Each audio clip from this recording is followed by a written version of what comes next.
পশ্চিমবঙ্গের উত্তরে অবস্থিত পরিষ্কার পরিচ্ছন্ন ছবির মতো সুন্দর রাজ্য সিকিম।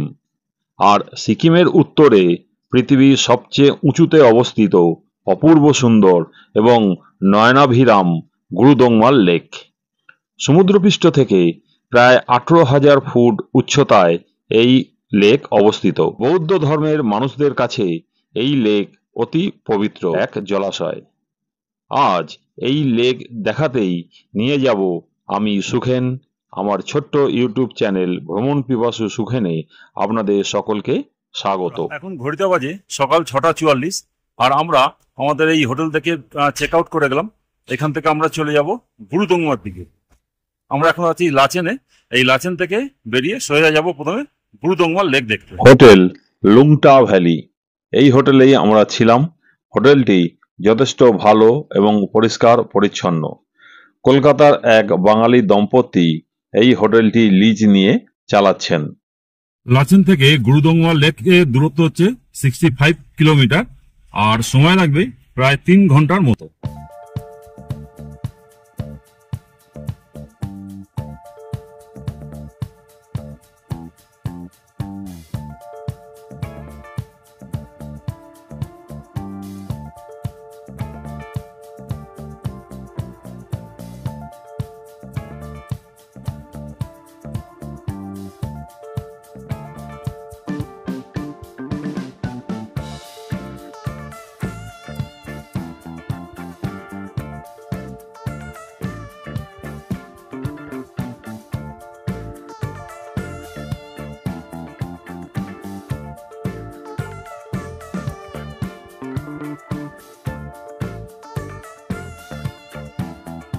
গুরুদংমা যাওয়ার রাস্তা কিন্তু খুবই ভয়ঙ্কর, আর এর ভয়ঙ্করের মধ্যেই লুকিয়ে আছে অপার সৌন্দর্য।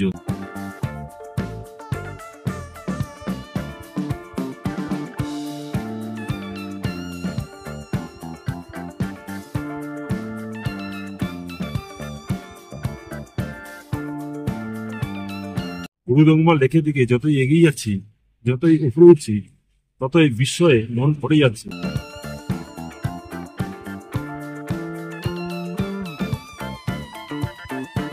পাহাড়ের প্রতিটা বাঁকে বাঁকে রয়েছে সারপ্রাইজ। যখন একটি করে বাঁক ঘুরছে, সামনে দেখছি অপার সৌন্দর্য নিয়ে দাঁড়িয়ে আছে প্রকৃতি।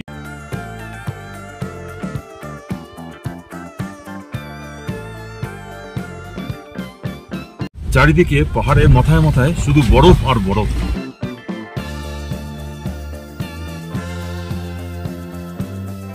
আর গ্যাংটক থেকে এখনো পর্যন্ত আমাদের গাড়ি যিনি চালাচ্ছেন তিনি হলেন সুনীল দা।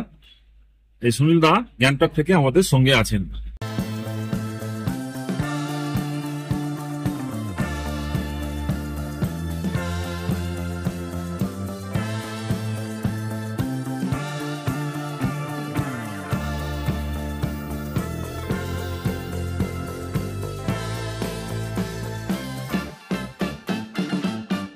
কাল যখন লাচেনে ছিলাম তখন দেখলাম যে রাত্রির প্রায় 10টা পর্যন্ত বৃষ্টি হয়েছে।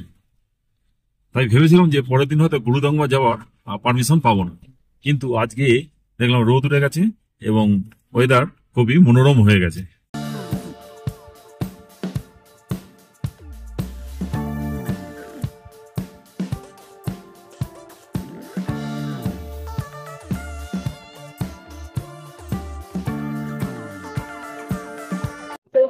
এখন বাজে ঘড়িতে 8টা 13 আর আমরা দাঁড়িয়ে আছি ছাংবু চেকপোস্টে। এখানে পারমিট দেখাতে হয়, তারপর আমরা আগে গুরুদংমার দিকে যেতে পারবো। আর যদি কালাপত্র যাওয়া হয় তাহলে কিন্তু এখান থেকেই পারমিট করিয়ে নিতে হবে। এই যে ঘরগুলো দেখছেন, এই ঘরগুলো থেকে গামবুট ভাড়া পাওয়া যায়। এখান থেকে আমি একটা গামবুট ভাড়া নিয়ে নিলাম, 1 জোড়া গামবুট ভাড়া নিয়ে নিলাম। ভাড়া নিল 100 টাকা করে। যখন রাস্তায় প্রচুর পরিমাণে বরফ পড়ে যায় তখন এই যে মেশিনটা দেখছেন, এই মেশিন দিয়ে কিন্তু বরফগুলোকে কাটা হয়। কালাপত্র যাওয়ার জন্য ড্রাইভার সাহেব আমাদের থেকে 3,500 টাকা চাইছে, তো আমরা বার্গেনিং করছি। আমরা বলেছি 2,000, দেখি উনি রাজি হয় কিনা। হোটেল থেকে আমাদের খাবার প্যাক করে দিয়েছিল, পাউরুটি আর জেলি। এখান থেকে গুরুদংমার লেক হচ্ছে 32 কিলোমিটারের মতো, আর সময় লাগবে প্রায় 1 ঘন্টার কিছু বেশি। এখানে একটা ট্যাঙ্ক রাখা আছে, হ্যাঁ, রাস্তার ধারে। এটা একটা সাজানো আছে এই জায়গাটা।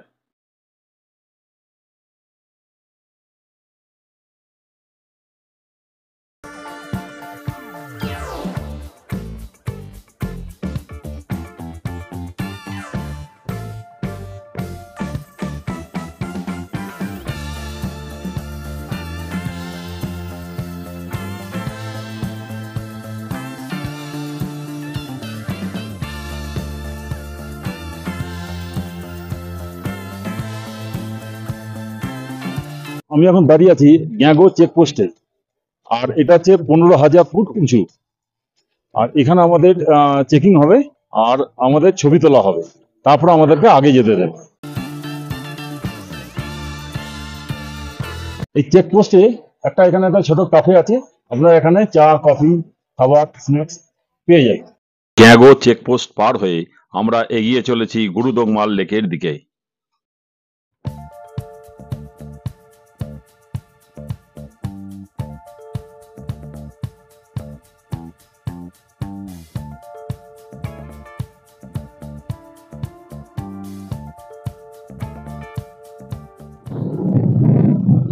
বন্ধুরা, এখন ঘন্টা বাজে 8:40, আর আমরা পৌঁছে গেলাম গুরুদংমাল লেক। এখানে প্রচন্ড হাওয়া চলছে আর শ্বাসকষ্ট হচ্ছে, তাই জন্য খুব বেশি কথা বলা যাবে না। যতটা সম্ভব কম কথা বলে লেকটা বেশি দেখাবার চেষ্টা করবো।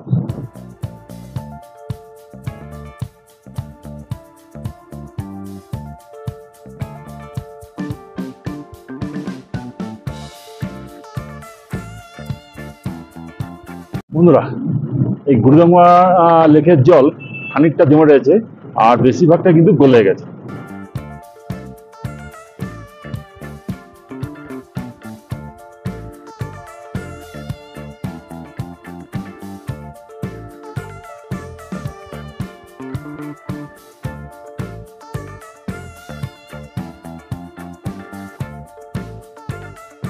বন্ধুরা, আমরা এখানে মিনিট 20 থাকার পর আর থাকতে পারছি না।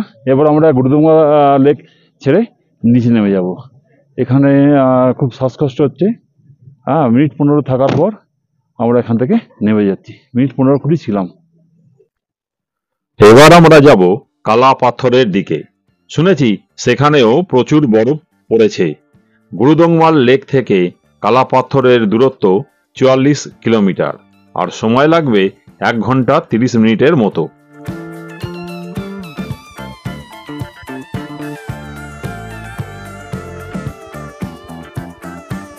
আমরা যখন লাচেন থেকে এসেছি, এই দিক দিয়ে এসেছি, লাচেন থেকে এদিক দিয়ে এসেছি, আর এই দিকে চলে গেছি গুরুদংমা লেকের দিকে।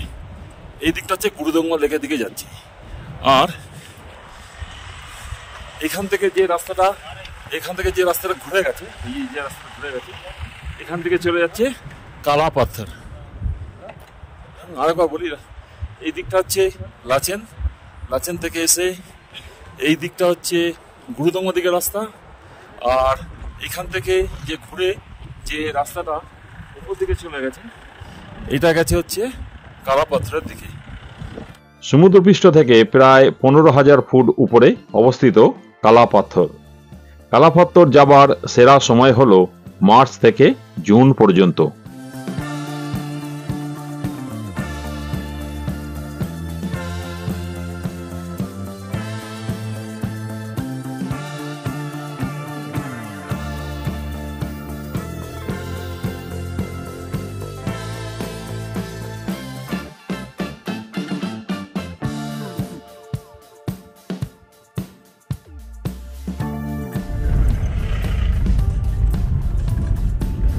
বন্ধুরা, এখন ঘড়িতে বাজে 11:40, আর আমরা পৌঁছে গেছি কালা পাথর। এখানেও প্রচুর টুরিস্ট এসছে, আর এখানেও কিন্তু বুট ভাড়া পাওয়া যায়। আর বুট ভাড়া নিল 100 টাকা করে। কালা পাথরেও কিন্তু প্রচুর বরফ পড়েছে। হ্যাঁ, এই বরফের কতটা বরফ আছে তা আমি আপনাদেরকে দেখাবো।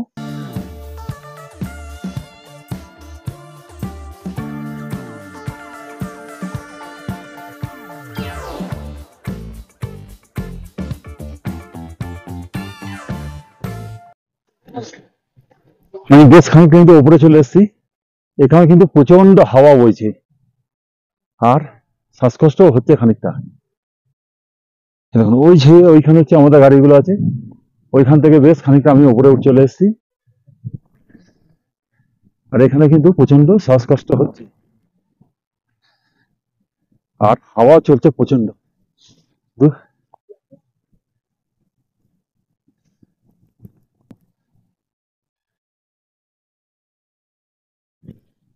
পুরো পাহাড়ে পুরো বরফ, চারিদিকে শুধু বরফ আর বরফ। আরো খানিকটা উপরে উঠে গিয়ে দেখি কত দূর যাওয়া যায়। বন্ধুরা, মনে হচ্ছে যেন আমি স্বর্গে পৌঁছে গেছি। দেখুন কি সুন্দর জায়গাটা, চারিদিকে শুধু বরফ আর বরফ। এই জায়গা ছেড়ে যেতে কিন্তু মন চাইছে না, কিন্তু এখানে খুব বেশিক্ষণ থাকা যায় না, শরীর খারাপ হয়ে যাবে। তাই আমি এবার এখান থেকে নিচে আমি গাড়িতে চলে যাচ্ছি। বন্ধুরা, আপনারা অনেকেই আমার চ্যানেলে এসে আমার ভিডিওগুলো দেখেন, কিন্তু এখনো আপনাদের মধ্যে অনেকেই আমার চ্যানেলটি সাবস্ক্রাইব করেননি।